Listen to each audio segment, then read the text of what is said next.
Prezados amigos do jornal Tribuna da Imprensa Livre, hoje estamos aqui com um bravo lutador, pedetista histórico, deputado Paulo Ramos.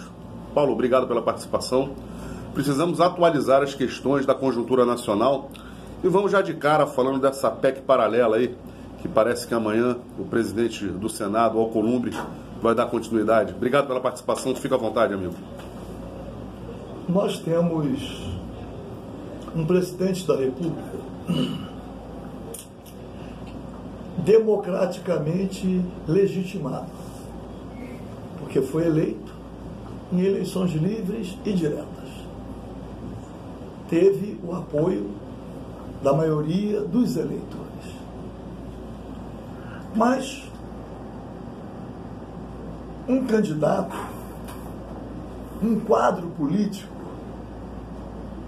que não tinha envolvimento com as questões fundamentais do país e também não estava partidariamente estruturado. E aí está hoje aprisionado. Foi capturado por correntes políticas que vinham sendo derrotadas ao longo das 4 últimas eleições para presidente da República. Na quinta, com todo o processo histórico, o impeachment da presidente da República, a prisão de um eventual candidato que tinha possibilidades de eleição. Então, quando houve essas manobras, era para privilegiar o candidato à presidência da República do PSDB. E o Jair Bolsonaro, uma espécie de, na linguagem futebolística, né, uma grande zebra, acabou indo para o segundo turno, substituindo o PSDB, que é a polarização nas 6 últimas eleições, PSDB, PT. Jair Bolsonaro é eleito, derrotando o PT, mas reunindo em torno dele muitos insatisfeitos, mas também as correntes políticas mais conservadoras. E ficou aprisionado. Hoje, nós podemos dizer que nós temos 2 governos. Um governo eleito, e o poder é exercido pelo presidente Jair Bolsonaro, que se transformou numa espécie de desanimador cultural, porque ele trata principalmente de temas transversais, paralelos. São os costumes. Ele não tem experiência, não conhece, nunca participou do debate nacional. Então, ele é o presidente eleito, mas não é ele quem está governando. Está governando um triunvirato. Trazendo aí do Império Romano, né? César, Pompeu e Crasso, Otávio, Marco Antônio e Lépido. Hoje nós temos Guedes, Maia e Alcolumbre. Esse é o triunvirato, que, se escudando num governo legitimado pelo processo democrático, vem promovendo reformas que estão aprofundando a exclusão. É um governo nitidamente, primeiro, um governo desnacionalizante. Não tem nenhum compromisso com a soberania nacional. Nenhum. Mas, ao mesmo tempo, é um governo que privilegia nitidamente o capital. Tanto o capital financeiro, principalmente, quanto o capital industrial. Então, vem suprimindo direitos dos trabalhadores e desonerando o setor patronal. A ponto de agora, nessa última medida, querer contribuição a partir do salário-desemprego para dizer que é preciso recuperar recursos para criar empregos para os jovens. E vem beneficiando claramente o capital. Então, a reforma da Previdência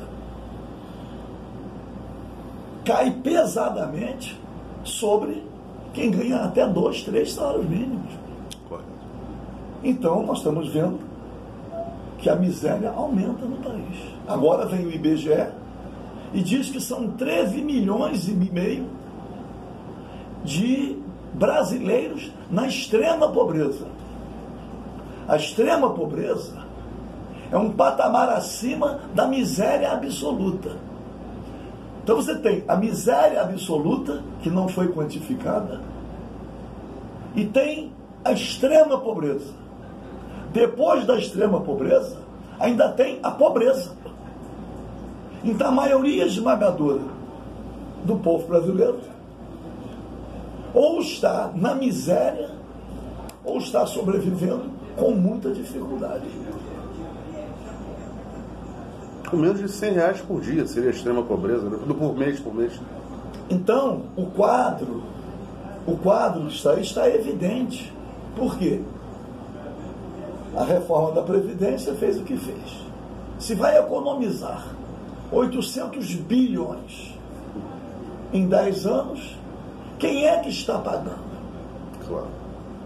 Não são os grandes bancos, que estão ganhando a cada ano, a cada trimestre, vem a conta. 15 bilhões, não sei quantos. Onde é que os bancos estão ganhando?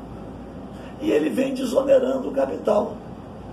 Ele quer aliviar o patrão das contribuições previdenciárias, das multas em relação ao fundo de garantias. Vem abrindo as pernas para o capital e sendo perverso com os trabalhadores. Sinaliza, como o projeto dele não é Estado mínimo, é o Estado nenhum. Estado nenhum. A reforma administrativa. Os servidores públicos, municipais, estaduais e federais estão reagindo.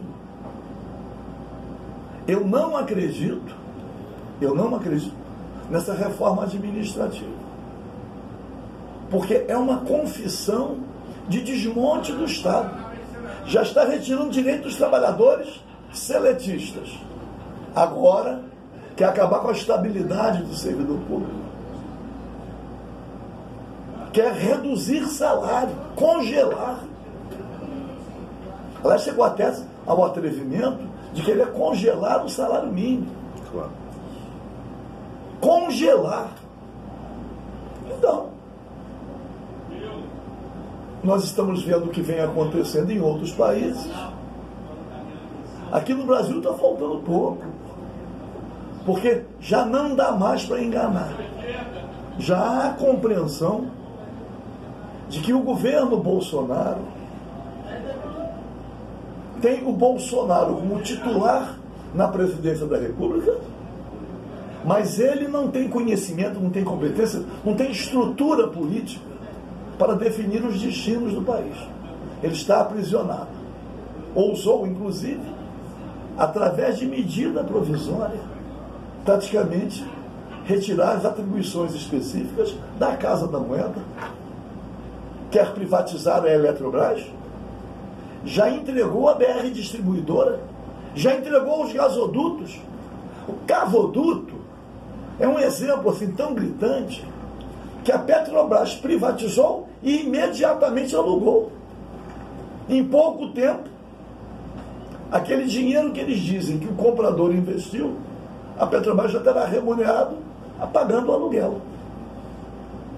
Paulo, nessa onda privatista, desculpa eu te cortar, como é que está a questão do saneamento básico, meu irmão? Eu vou chegar lá. Estava até conversando com o doutor Cid Cury. Correto. Aqui no escritório. Doutor Cid Cury, que todos conhecem, é um grande defensor, mas com conhecimento. Não é o corporativismo que eles querem atribuir. Não, não. É que tem consciência do que significa o saneamento básico. Que agora está na berlinda. Chegou até um guru aí, falando, aí fala no saneamento. Tudo agora é o saneamento. Por quê? Porque o Brasil é detentor de parcela expressiva da água doce existente no mundo. Correto. Nós já temos as fontes de água mineral nas mãos de Que Bom, Nestlé. Que Bom, Nestlé, qual é a outra? Acho que é isso, Que Bom, Nestlé. Coca-Cola. E Coca-Cola. Então, eles fazem um discurso que é assimilável. Quem é que gosta de viver com esgoto a céu aberto? Quem é que vive sem ter água potável na torneira? Claro. Mas qual é a causa disso? Então, aqui no Rio de Janeiro, nós temos o exemplo. Se entregar tudo à SEDAI, tendo a SEDAI autonomia para fazer a gestão, eu não tenho dúvida que brevemente estaria tudo universalizado. Mas não, eles estão de olho gordo por quê? Porque a SEDAI alcançou um nível de eficiência a ponto de dar lucro, nem seria exigível. A SEDAI é lucrativa. Correto. Eles estão de olho gordo nisso. Eles não querem pegar os municípios deficitários. Claro. Eles querem pegar onde dá lucro. O filé mignon. Então é o modelo. Modelo de Estado mínimo ou Estado nenhum. Qualquer dia estão transferindo. Agora, por exemplo, na educação, olha aí. Eles não querem ampliar o número de vagas e querem contratar vagas nas escolas particulares. Loucura. Então, a saúde terceirizada. A educação terceirizada. As universidades particulares, com o ProUni, com o FIES, de tal forma seduziram o capital financeiro que fundos de investimentos estrangeiros estavam comprando as universidades particulares aqui no Brasil. Então, o governo tem um projeto claro, não tem um projeto global, está indo por parte, mas com identidade. E quem está dando a identidade ao governo Jair Bolsonaro é o senhor Paulo Guedes, da Escola de Chicago, conhecido. Aliás, era um economista considerado medíocre entre os economistas. Mas vem com um projeto, e aí o DEM, que é o partido do presidente da Câmara e o partido do presidente do Senado, que era coadjuvante do PSDB, como o Bolsonaro substituiu o PSDB e ganhou a eleição, naquela polarização, o DEM cresceu. O PSDB agora é que é coadjuvante do DEM. Por quê? As reformas principais já aprovadas na Câmara, o relator era sempre do PSDB. Correto. Então, agora vem com a proposta maluca de acabar com mais de 1000 municípios. A conversa de economizar, né? Então, mas olha, eu quero dizer que a nossa tribuna da imprensa sindical é que ainda oferece oportunidade de algum debate, porque a grande mídia foi transformada no apoio ao modelo econômico. A grande mídia está divergindo em algumas questões, mas no pacotaço a adesão é total. O governo, inclusive, além de suprimir direitos dos trabalhadores, ainda vem criando obstáculos para a existência de sindicato. Verdade. O ter acabado com o Ministério do Trabalho foi a primeira confissão imediata de qual era o propósito do governo. Claro. Então, é um governo dos patrões. E eu não falo do patrão pequenininho, não. Um microempresário que está ali na ponta, com 5, 10 empregados, chegando às vezes até 20. Não é um microempresário, que às vezes a empresa é até empresa familiar. Claro. Como é a tribuna da imprensa livre, hein? É isso. Nós estamos falando dos grandes conglomerados. Claro. Agora, quem opina aqui é a OCDE. A OCDE que reúne países que são os países que exploram os outros. E vem falar aqui, sabe de quê? De corrupção, de lavagem de dinheiro. Quando, integrando a OCDE, estão vários países que controlam os paraísos fiscais, as grandes lavanderias de dinheiro existentes no mundo. E eu, quando dou um exemplo, assim, Ilhas Virgens Britânicas, está lá. Claro. Esses paraísos fiscais, Ilhas Seychelles, Caimã, ali são as lavanderias. Eles lavam o quê? Eles lavam o dinheiro da corrupção e o dinheiro do crime organizado. Claro. Crime organizado é o jogo, o tráfico de entorpecentes, o contrabando e a prostituição. Correto.